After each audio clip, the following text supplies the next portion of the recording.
Welcome back to my channel. As you all know that my name is Shahrin Warsi and my channel name is Study with Me. तो आज का हमारा topic है Mahabharat. History पढ़ेंगे। History का chapter number 3 है class 12 का। आज हम उसे समझेंगे और ये वीडियो का पार्ट 1 होगा और आगे के और पार्ट्स में हम इसी चैप्टर से कुछ और टॉपिक्स पढ़ेंगे। देखो, इस चैप्टर में हम समाज के बारे में पढ़ेंगे कि पहले ज़माने में जब महाभारत का समय था तो हमारा जो भारत का जो समाज था वो किस तरह से था। यहाँ पे लड़कियों को कैसा रखा जाता था और जो पुरुष थे वो किस तरह से रहते थे और ज़्यादातर जो अधिकार थे वो किसके पास थे। तो ये सारी बातें हम इस चैप्टर में आज पढ़ेंगे।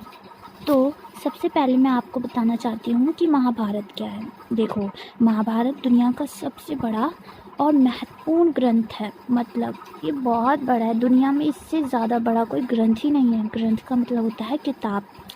और 1 लाख से भी ज़्यादा इसमें श्लोक हैं। जय संहिता इसका पुराना नाम था और जो नाम बदलकर अब इसे महाभारत कर दिया गया है।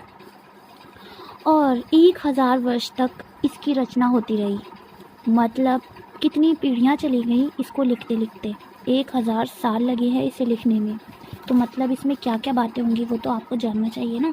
सामाजिक स्थिति और सामाजिक नियमों को इसमें बताया गया है। सामाजिक स्थिति कि मतलब ब्राह्मण जो थे उस समय, जो ब्राह्मण थे उन्होंने कैसी सामाजिक स्थिति बना रखी थी।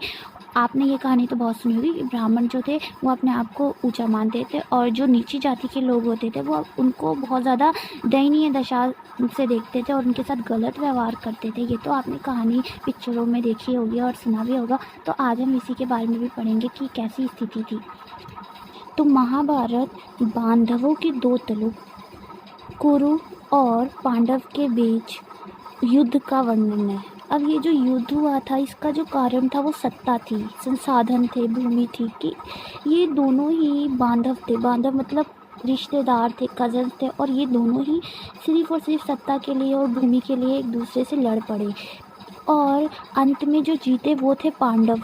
पांडव का तो नाम सुना होगा ना, जिसमें अर्जुन जी थे। तो पांडव जीत गए। तो पांडव जब जीते तो उन्होंने पितृवंशिकता को चलाया। पितृवंशिकता का मतलब होता है कि जितनी भी शासन व्यवस्था चलेगी वो पुत्रों से चलेगी। जैसे कि अभी सत्ता में जो है कोई पिता है तो पिता के बाद पुत्र और पुत्र के बाद उसका पुत्र चलेगा। महिलाएं नहीं आएंगी सत्ता में और ना ही वो शासन चलाएंगी।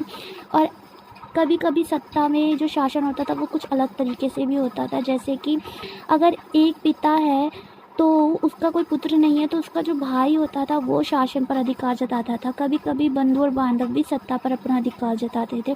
और कई स्थानों पर देखा गया कि महिलाएं भी शासन करती थी। जैसे प्रजापति जो थी वो शासन करती थी, वो एक उदाहरण है।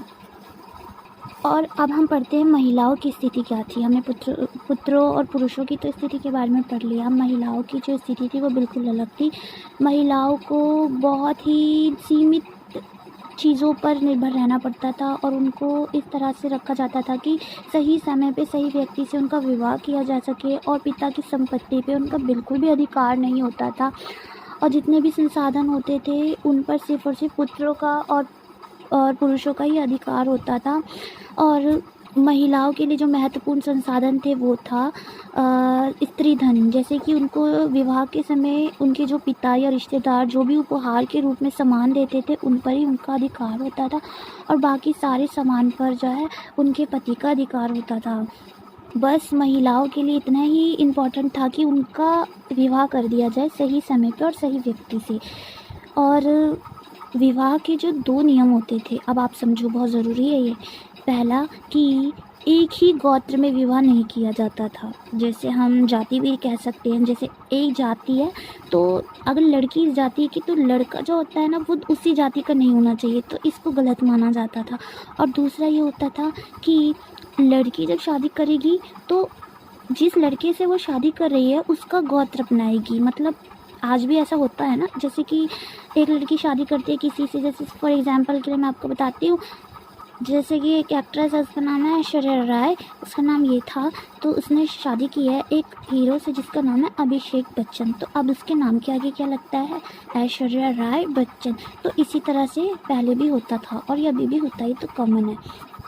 अब हमारे जो ब्राह्मण जी थे, जिनको आप बहुत अच्छे से जानते हैं, तो ब्राह्मणों ने क्या करा, समाज में कुछ आचार संहिताएं बनाई। आचार संहिता नियम और कानून होते हैं जिनका पालन उन्हें भी करना पड़ता था और समाज में रहने वाले सभी लोगों को वो कहते थे कि वो उसका पालन करें। लगभग 500 ईसा पूर्व में, ईसा पूर्व होता है कि वो मैं बाद में समझाऊंगी, लेकिन ईसा पूर्व के बारे में वीडियो लंबी हो जाएगी। अभी मैं आपको जितना समझा रही हूँ आप उसको समझने की कोशिश करो, वरना वो बहुत ज़्यादा लंबा हो जाएगा। चीज़ों को इतना ही समझोगे तो ज़्यादा अच्छा रहेगा। तो 500 ईसा पूर्व में क्या हुआ कि धर्मसूत्र और धर्मशास्त्रों को संकलित कर दिया गया, ठीक है, ग्रंथ में। और इसके बाद मनुस्मृति को 200 ईसा पूर्व से 200 ईस्वी के बीच, संकलित मतलब होता है मिला देना, एक किताब के अंदर इनको भी मिला दिया गया, इन टॉपिक्स को। ये टॉपिक्स हैं जिसके अंदर उन्होंने कुछ नियम कानून बनाए थे। अब वो आगे हम पढ़ेंगे, अभी बता दूंगी तो फिर आगे आपको पढ़ने का मन ही नहीं करेगा। अभी पढ़ लोगे सारा, फिर आगे की वीडियो नहीं देखोगे आप। वैसे भी आप लोग वीडियो देखते नहीं हो। अब मैंने बोला था धर्मसूत्र और धर्मशास्त्र का है, जो ब्राह्मणों ने किताब लिखी है वो है जिसमें समाज के बारे में नियम होते थे कि किस धर्म के लोगों को कैसे रखा जाएगा, किस वर्ग में कैसे लोगों को बांटा गया है, किसके क्या क्या कार्य है। तो इसमें ही 8 विवाह के 8 नियम बताए थे।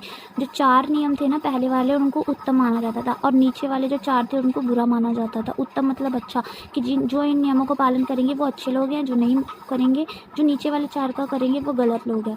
तो इस तरह से हम आगे और बातें पढ़ेंगे। वीडियो ज़्यादा लंबी हो गई है, और अच्छी लगी तो इसे लाइक सब्सक्राइब शेयर करना ना भूलो। Okay bye.